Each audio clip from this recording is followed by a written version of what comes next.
জয় মা।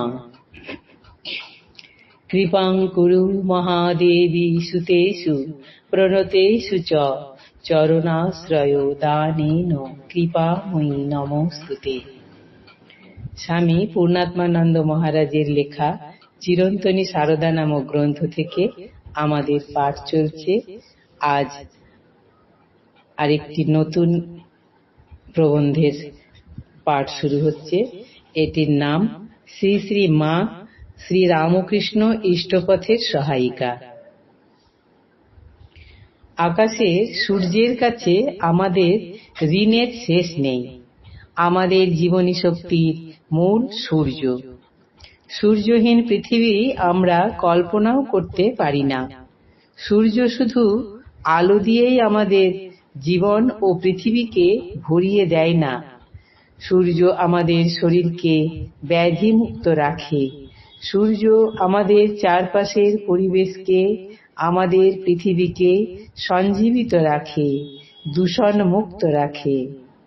সূর্য আমাদের পৃথিবীকে বাসযোগ্যতা দেয়।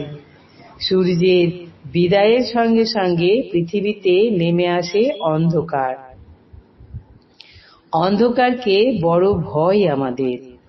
কি মানুষের, কি পশু পাখির, কি উদ্ভিদের, যাকে সবচেয়ে বেশি ভয় সকলে, সেই মৃত্যুকে আমরা অন্ধকারের সঙ্গে তুলনা করি। অন্ধকার থেকে আলোকের পথে যাত্রার আকাঙ্ক্ষাই তো মানুষের চিরন্তন আকাঙ্ক্ষা। বৈদিক ঋষি সেই কোন শরণাতীত কালে উচ্চারণ করেছিলেন, তমসো মা জ্যোতির্গময়া। আমাকে অন্ধকার থেকে জ্যোতিতে, আলোতে নিয়ে যাও। সূর্য ওই আলোকের উৎস, সূর্য ওই আলোকের প্রতীক।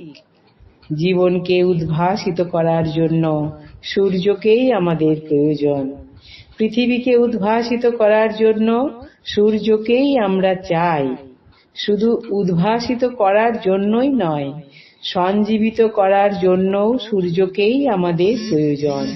সূর্যকে ছাড়া আমাদের চলে না, চলতে পারে না। ঠিক, শতকরা 100% ঠিক। কিন্তু গ্রীষ্মের খর মধ্যাহ্নের তীব্র সূর্যকিরণ আমাদের কাছে কি সহনীয় অথবা কাঙ্ক্ষিত? প্রভাতের সূর্য মনোরম, অপরাহ্নের সূর্য উপভোগ্য, কিন্তু মধ্যাহ্নের তীব্র সূর্যকিরণ সরাসরি গায়ে লাগানোর কথা বোধ করি শীতকালেও আমরা ভাবি না। কিন্তু রাত্রির সকল পর্বেই চাঁদ রমণীয়, চাঁদ মোহময়, চাঁদ তৃপ্তিদায়ক, চাঁদ আনন্দদায়ক। সূর্যাস্তের পর পৃথিবীতে যখন সন্ধ্যার অন্ধকার নেমে আসে, ক্রমে সন্ধ্যা পর্যবসিত হয় রাত্রির নিরন্ধ্রতায়, তখন কি আমরা কেউ সূর্যকে পেতে চাই? তখন কি কেউ সূর্যের উজ্জ্বল প্রকাশের দ্বারা সঞ্জীবিত হতে চায়? সূর্যের আলোয় আমাদের গৃহকে, আমাদের পরিবেশকে, আমাদের পৃথিবীকে কি উদ্ভাসিত দেখতে চাই? না, আমরা কেউ তা চাই না। মানুষ, পশু পাখি, উদ্ভিদ কেউ তা চায় না। তখন আমাদের আকুতি মুকুলিত হয় চাঁদের আগমন প্রতীক্ষায়। সূর্যহীন আকাশে যখন চাঁদ ওঠে, বিশেষ করে আকাশে যখন পূর্ণ চন্দ্রের উদয় হয়, আকাশ, পৃথিবী তখন জ্যোৎস্নার অনাবিল অজস্র ধারায় স্নাত হয়। সেই অভিজ্ঞতা বড়ই মুগ্ধকর, বড়ই রমণীয়। সূর্যহীন পৃথিবীর সেই রূপ অতুলনীয়। মনে হয় আমরা যেন আমাদের প্রতিদিনের পরিচিত পৃথিবী থেকে অন্য কোনোখানে এসে পড়েছি। সূর্যের আলোয় পাহাড়, পর্বত, নদী, সমুদ্র, অরণ্য, প্রান্তর যে সৌন্দর্য নিয়ে আমাদের চোখে প্রতিভাত হয়, চাঁদের আলোয় সেগুলি যেন অন্য এক অপার্থিব সুষমায় আত্মপ্রকাশ করে। দিনের আলোয় তাজমহলকে দেখা আর চাঁদের আলোয়, বিশেষত পূর্ণিমার রাত্রিতে তাজমহলকে দেখার মধ্যে পার্থক্য যে কতখানি, তা যার অভিজ্ঞতা হয়েছে শুধু সেই জানে। অপূর্ব, অসাধারণ, অতুলনীয়, নয়নাভিরাম। কোনো শব্দই সেই মুগ্ধতাকে প্রকাশের উপযুক্ত নয়।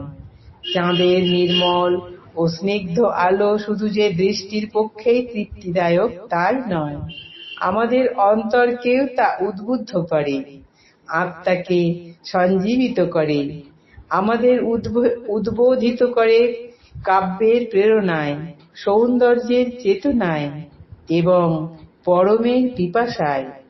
সুতরাং সূর্য যদি হয় জীবনের শক্তি, চাঁদ জীবনের শোভা। সূর্য যদি হয় পৃথিবীর প্রাণ, চাঁদ পৃথিবীর আত্মা।